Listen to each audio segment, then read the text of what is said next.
दोस्तों, welcome to JER NEET academy. दोस्तों, आज के इस वीडियो में हम लोग बात करेंगे कि कौन कौन से ऐसे प्रोसेस है, अगर आपने उसको कंप्लीट नहीं किया तो आपका जोसा काउंसलिंग का जो सीट है वो कैंसिल हो जाएगा।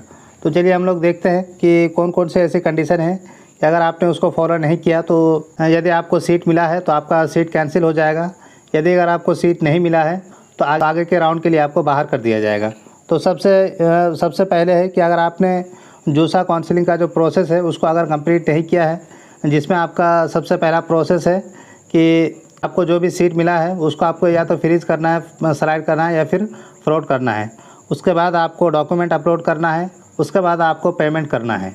पेमेंट करने के बाद आपको ऑनलाइन वेरिफिकेशन है, वो वेरिफिकेशन होने के बाद आपको वेरिफिकेशन का जो वेरिफिकेशन लेटर आपको डाउनलोड कर लेना है। ये सारा प्रोसेस अगर आप कंप्लीट नहीं करेंगे तो आपको जो सीट मिला है जोसा काउंसलिंग के तहत वो सीट भी आपकी कैंसिल हो जाएगी।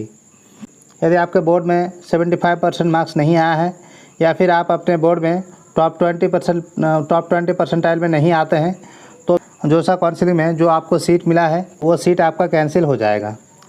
नेक्स्ट है आपका, अगर आपने जो भी डॉक्यूमेंट अपलोड किया है, अगर आपके डॉक्यूमेंट में कोई भी फॉल्ट आता है तो आपके जो डैशबोर्ड है जोसा का उसमें क्वेरी राइज होगा, तो उस क्वेरी राइज का आपको रिज़ॉल्व करना होगा। अगर आपने उसको रिज़ॉल्व नहीं किया है तो भी आपका सीट कैंसिल हो जाएगा। और ये नोटिफिकेशन आपके जोसा के डैशबोर्ड में ही आएगा, या आपका मैसेज या फिर मेल पे नहीं आएगा।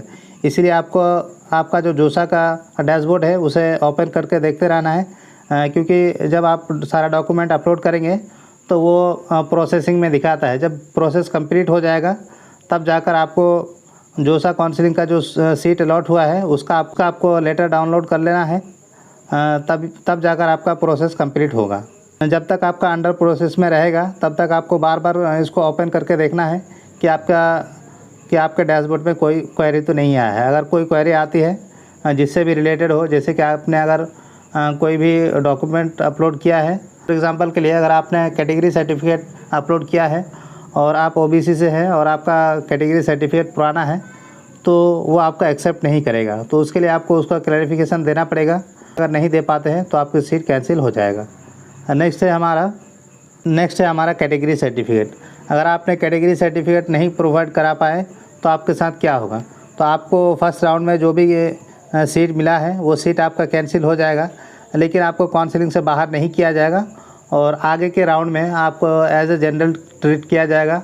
और एज ए जनरल अगर आपकी रैंक अच्छी होगी तो जनरल में आपको जो सीट मिलेगा वो सीट आपको मिलेगी। अगर आप जनरल कैटेगरी के तहत आपको सीट नहीं मिल पाती है तो फिर आपको सीट नहीं मिल पाएगा।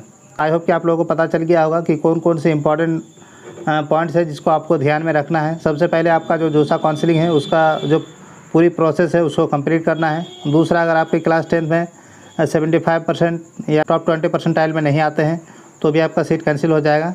या फिर सबसे इम्पॉर्टेंट चीज़ है आपका, अगर आपके डैशबोर्ड में कोई भी क्वेरी राइज होता है तो आपको उसको रिजॉल्व करना पड़ेगा। और सबसे ज़्यादा स्टूडेंट के साथ यही प्रॉब्लम आती है कि बहुत सारे बच्चों के डॉक्यूमेंट एक्सेप्ट नहीं किया जा रहा है। जैसे कि कोई अगर बहुत सारे बोर्ड में क्लास 12 का ओरिजिनल मार्कशीट नहीं आया है तो इंटरनेट से डाउनलोड करने के बाद अपलोड करते हैं, तो उसको कई बार किसी स्टूडेंट का जोसा ने एक्सेप्ट किया है और किसी का एक्सेप्ट नहीं किया है।